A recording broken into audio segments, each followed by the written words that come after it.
Hello ചെമ്പനീർ പൂവിൻ്റെ പുതിയ എപ്പിസോഡിലേക്ക് എല്ലാവർക്കും സ്വാഗതം. അപ്പോൾ ടി വിയിൽ വരുന്നതിന് മുന്നേ കഥ ചുരുക്കത്തിൽ അറിയാൻ ഈ ചാനൽ സബ്സ്ക്രൈബ് ചെയ്ത് സപ്പോർട്ട് ചെയ്യുക. നമുക്ക് തുടങ്ങാം. അങ്ങനെ രേവതി അച്ഛമ്മയെ വിളിച്ചിട്ട് അവളെ സങ്കടങ്ങളൊക്കെ പറയും. അതായത് നമ്മുടെ ചന്ദ്രമതി അവളെ വഴക്ക് പറഞ്ഞല്ലോ, ഓരോന്ന് പറഞ്ഞല്ലോ, അത് ഇങ്ങനെ പറയും. എനിക്കിവിടെ നിൽക്കണ്ട, ഞാൻ അങ്ങോട്ടേക്ക് വന്നോട്ടെ, അവിടെ എനിക്ക് സമാധാനം സന്തോഷമൊക്കെ ആയിരുന്നു, ഇവിടെ എനിക്ക് അങ്ങനെയൊന്നും വേണ്ട, ഇവിടെ എന്നെ കണ്ടുകൂടാ, ഞാൻ വന്നതിന് ശേഷം ഇവിടെ നശിച്ചു പോകുന്നു എന്നൊക്കെ പറഞ്ഞിട്ട് പറയുന്നു. എനിക്ക് സങ്കടം സഹിക്കാൻ പറ്റുന്നില്ല അച്ഛമ്മ എന്നൊക്കെ പറഞ്ഞിട്ട് അവളിങ്ങനെ കരയും.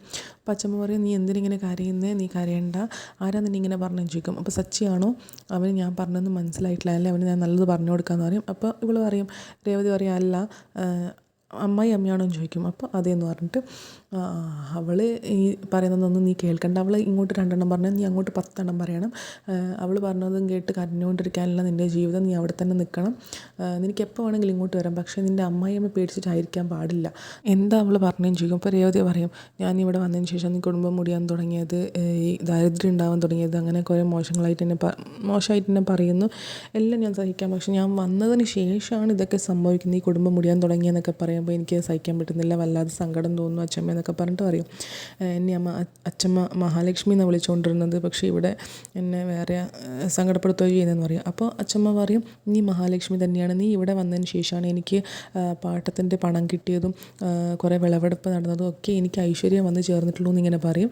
നീ അവൾ പറയുന്നതൊന്നും കാര്യമാക്കണ്ട, അവൾ ഇങ്ങോട്ട് പറയുമ്പോൾ നീ അങ്ങോട്ടും പറയണം, അത്രേ വേണ്ടതല്ലേ, കരഞ്ഞുകൊണ്ടിരിക്കുകയല്ല വേണ്ടത്, ഈ ചെവിയിലിട്ട് കേട്ട് അപ്പത്തൊട്ട് ചെവിയിലിട്ട് വിട്ടാൽ മതി എന്നിങ്ങനെ അച്ഛമ്മ അവളിങ്ങനെ സമാധാനിപ്പിക്കും. എന്നിട്ട് രേവതി പറയും, ഇപ്പോൾ എനിക്ക് നല്ല ആശ്വാസമുണ്ട് അച്ഛമ്മയുടെ എല്ലാ കാര്യങ്ങളും തുറന്ന് പറഞ്ഞപ്പോൾ, എൻ്റെ അമ്മയോട് പറയണമെന്ന് വിചാരിച്ചു, പക്ഷേ എൻ്റെ അമ്മ ഓൾറെഡി സങ്കടത്തിലാണ്, ഇനി എൻ്റെ കാര്യം കൂടെ കേട്ടിട്ട് ഭയങ്കര സങ്കടം തോന്നണ്ടെന്ന് വെച്ചിട്ടാണ് ഞാൻ അച്ഛമ്മയോട് പറഞ്ഞത്, അച്ഛമ്മ എൻ്റെ അമ്മയെപ്പോലെ തന്നെ എന്നെ സ്നേഹിക്കുന്നതല്ലേ എന്നിങ്ങനെ പറയും. ഇപ്പം നല്ല ആശ്വാസം ഉണ്ടെന്ന് പറയും. അങ്ങനെ അതവിടെ കഴിയും. സച്ചി അപ്പോഴത്തേക്ക് എത്തും. എന്നിട്ട് അച്ഛനോട് ചോദിക്കും, അച്ഛൻ ഡൈനിങ് ടേബിൾ ഉണ്ടായിരുന്നു സച്ചി വരുമ്പം. എന്നിട്ട് രേവതി എവിടെയും ചോദിക്കും, മുകളിലുണ്ടെന്ന് പറഞ്ഞിട്ട് അവൻ നേരെ രേവതിയുടെ അടുത്തേക്ക് പോകും. എന്നിട്ട് രേവതിയോട് ഇങ്ങനെ പറയും, ഞാൻ നിനക്ക് വേണ്ടിയിട്ട് സാധനം കൊണ്ടുവന്നിട്ടുണ്ട്, എന്താണെന്ന് പറയാമെന്ന് പറയും. എൻ്റെ കയ്യിൽ എന്താണെന്ന് പറയാൻ പറയും. അങ്ങനെ അവർ തമ്മിൽ കുറച്ചൊരു കോമഡി റൊമാൻറ്റിക് ആയിട്ടുള്ളൊരു സംഭവം നടക്കും. എന്നിട്ട് എന്താണെന്ന് പറയാൻ വേണ്ടി പറയുമ്പോൾ രേവതി പറയും, പൂവാണോ എന്ന് ചോദിക്കും.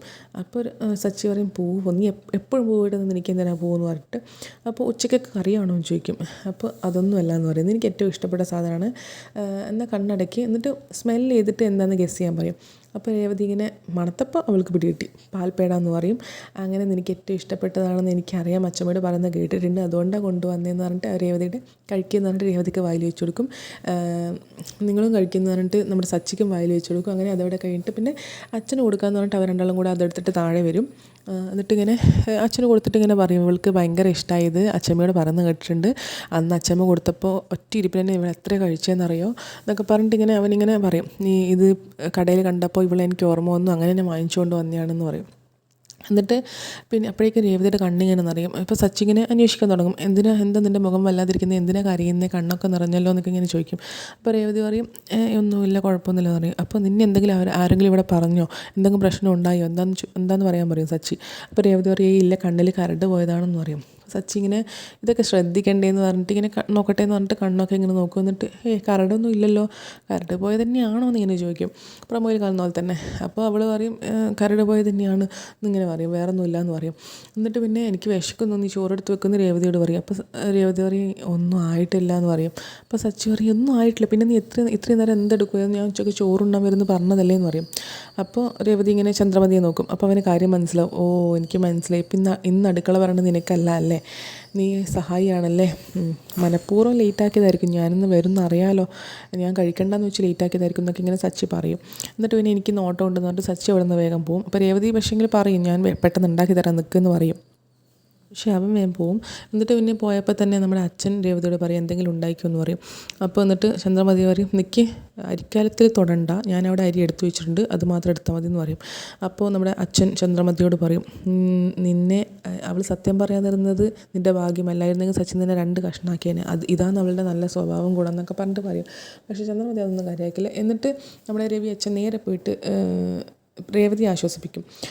ഞാൻ അവളോട് ചോദിക്കുന്നൊക്കെ ഉണ്ട്, അവൾ ചെയ്യുന്നതൊക്കെ ഞാൻ കാണുന്നുണ്ട്, നിൻ്റെ സങ്കടമൊക്കെ ഞാൻ കാണുന്നുണ്ട്, അറിയുന്നുണ്ട്, ചോദിക്കാന്നല്ലാതെ വേറെ എന്താ ചെയ്യാൻ പറ്റുക എന്നൊക്കെ ഇങ്ങനെ പറയും. മോള് അമ്മായിയമ്മ പറഞ്ഞതുകൊണ്ട് അതും വിചാരിച്ചുകൊണ്ട് കരഞ്ഞുകൊണ്ടിരിക്കേണ്ടതല്ല ലൈഫ്, നീ അവളെ സ്വഭാവം വിട്ടേക്ക്, അവളുടെ സ്വഭാവം അങ്ങനെയാണ്, നിൻ്റെ കൂടെ ഞങ്ങളൊക്കെ ഇല്ലേ, സച്ചിയുണ്ട്, ഞാനുണ്ട്, അച്ഛമ്മയുണ്ട്, അവൾ മാത്രമേ ഇല്ലാണ്ടോ, അവളോട് പോകാൻ പറ. പിന്നെ ഇത് മാറ്റിയിട്ട് സച്ചി നിൻ്റെ കാര്യങ്ങളൊക്കെ ശ്രദ്ധിക്കാൻ തുടങ്ങി, അതൊക്കെ സന്തോഷമായിട്ടുള്ള കാര്യമല്ലേ, എനിക്ക് ഇഷ്ടപ്പെട്ടത് ചെറുതാണെങ്കിലും അവൻ വാങ്ങിക്കൊണ്ട് വരുന്നുണ്ട്. അതൊക്കെ സന്തോഷമുള്ള കാര്യമല്ലേ, അതൊക്കെ ആലോചിക്കുമെന്ന് പറയും. എന്നിട്ട് പിന്നെ അതവിടെ കഴിയും. ഇതൊക്കെ നമ്മുടെ ചന്ദ്രമതി ഇപ്പുറത്ത് നിന്ന് കേൾക്കുന്നുണ്ട് കേട്ടോ. എന്നിട്ട് മനസ്സിലിങ്ങനെ വിചാരിക്കും, ഇവളെ ഞാൻ ഒരിക്കലും മരുമകളായിട്ട് അംഗീകരിക്കില്ല, ശ്രുതിയാണ് എൻ്റെ മരുമകൾ എന്ന് പറയും. അങ്ങനെ അതവിടെ കഴിയും. എന്നിട്ട് രാത്രിയാകുമ്പോൾ നമ്മുടെ അച്ചമ്മ നേരെ വീട്ടിലേക്ക് വരും. അപ്പോൾ രേവതിക്ക് ഭയങ്കര സന്തോഷവും, അച്ചമ്മ വന്ന ഒരു മുന്നറിയിപ്പ് പോലും തന്നില്ലല്ലോ, ഉച്ചയ്ക്ക് വിളിച്ചപ്പോൾ പോലും പറഞ്ഞില്ലല്ലോ എന്നൊക്കെ പറയും. അപ്പോൾ അച്ചമ്മ പറയും, നീ വിളിക്കുന്നത് വരെ തീരുമാനമൊന്നും എടുത്തിരുന്നില്ല, നീ വിളിച്ചേ പിന്നെ അവിടെ ഒരു ഇരിക്കപ്പുറതിയില്ല, സമാധാനമില്ല, അതുകൊണ്ടാണ് ഞാൻ ഇങ്ങോട്ടേക്ക് വന്നത്. ചന്ദ്രയെ ഒരു പാഠം പഠിപ്പിക്കണം, എനിക്ക് സന്തോഷത്തോടെ ഇവിടെ കഴിയാനുള്ള വഴിയൊരുക്കണം, അതിനാണ് ഞാൻ വന്നതെന്ന് പറയും. എന്നിട്ട് അപ്പോഴേക്കും നമ്മുടെ സച്ചി അവിടെ എത്തും. സച്ചിയാകെ ഞെട്ടും, അച്ചമ്മ വന്നു എന്ന് പറഞ്ഞിട്ട് ഇങ്ങനെ തുള്ളിച്ചാടി എടുക്കാൻ വേണ്ടി നോക്കുമ്പോൾ അച്ചമ്മ പറയും, അയ്യോ നീ ഇവിടെ വെച്ച് എന്നെ എടുക്കണ്ട, അതൊക്കെ അങ്ങ് നാട്ടിൽ വെച്ചിട്ട് മതി എന്ന് പറയും. അപ്പോൾ എന്താ പ്രശ്നം, ഇങ്ങനെ മസിലൊക്കെ കാണിച്ചു കൊടുക്കും, ഞാൻ ഇവളൊക്കെ എടുത്തത് കണ്ടതല്ലേ അച്ചമ്മ എന്നൊക്കെ പറയും. അപ്പോൾ അച്ചമ്മ പറയും, അവിടെ നിന്നാകുമ്പോൾ വീണ് കഴിഞ്ഞാലും എനിക്ക് പച്ചമരുന്ന് കൊണ്ട് സുഖപ്പെടുത്തിയെടുക്കാം, പക്ഷേ ഇവിടെ വന്നു കഴിഞ്ഞാൽ ഇംഗ്ലീഷ് മരുന്ന് കൊടുക്കേണ്ടി വരും, അതെനിക്ക് പറ്റില്ല, അതുകൊണ്ട് നീ ഇവിടെ നിന്ന് എടുക്കണ്ട, അവിടെ നിന്ന് എടുത്താൽ മതി എന്ന് പറയും. എന്നിട്ട് പിന്നെ അച്ചമ്മ നേരെ ഉള്ളിൽ കൂട്ടിക്കൊണ്ട് പോകും. അപ്പോൾ എന്നിട്ട് അച്ഛാ ഇതാരെ വന്നാൽ നോക്കുക, അച്ചമ്മ വന്നിട്ടാന്ന് പറയും. അങ്ങനെ എല്ലാവരും കൂടെ സന്തോഷത്തിലാവും, ചന്ദ്രമതി ഒഴിച്ച്. ചന്ദ്രമതി എന്തായാലും ചിരിക്കുന്നൊക്കെ ഉണ്ട്. അപ്പോൾ അമ്മയെ ഞാൻ ഇങ്ങോട്ട് കൂട്ടിക്കൊണ്ടിരുന്നെന്ന് വിചാരിക്കുകയായിരുന്നു കല്യാണത്തിന് മുന്നേ, അമ്മ എന്തായാലും വന്നല്ലോ, പക്ഷേ എന്തോന്നും പറയാതെ വന്നെന്നൊക്കെ ഇങ്ങനെ പറയും. ചന്ദ്രമതിയും ചോദിക്കും, എന്താ ഒരു മുന്നറിയിപ്പില്ലാതെ വന്നതെന്ന്. എന്നിട്ട് അപ്പോൾ പറയും, എന്താ വിളിച്ച് പറഞ്ഞിട്ടേ ഇങ്ങോട്ടേക്ക് വരാവുള്ളൂ എന്നുണ്ടോ എന്നിങ്ങനെ അച്ചമ്മ ചോദിക്കും. എന്നിട്ട് അതവിടെ കഴിയും. അപ്പോഴത്തേക്ക് രേവതി വെള്ളം എടുത്തുകൊണ്ട് വരുന്നു, അച്ചമ്മക്ക് കുടിക്കാൻ കൊടുക്കുന്നു. എന്നിട്ട് അത് കണ്ടിട്ട് അപ്രിഷ്യേറ്റ് ചെയ്യുക, അതായത് ചന്ദ്രമതി നീ കണ്ട് പഠിക്കും നിൻ്റെ മരുമകളെ, ഞാൻ വന്നപ്പോൾ അവൾ എന്തൊക്കെയാണ് ചെയ്യുന്നതെന്ന് കണ്ടോ, നീയാണ് അവൾക്ക് പറഞ്ഞു കൊടുക്കുന്നത്, പക്ഷേ അവളെ കണ്ട് നീ പഠിക്കേണ്ട അവസ്ഥയാണ്, എന്താ കഥ എന്നൊക്കെ പറഞ്ഞിട്ട് ഇങ്ങനെ അവളെ പറയും. അപ്പോൾ സച്ചിയും പറയും, അച്ചമ്മ നിനക്ക് നല്ല സർട്ടിഫിക്കറ്റ് തന്നു കേട്ടോ എന്ന് പറയും. അപ്പോൾ അമ്മയ്ക്ക് ഇതുവരെ ഇത്ര വർഷമായിട്ട് കൊടുക്കുന്നത് ഞാൻ കേട്ടില്ല എന്ന് പറയും.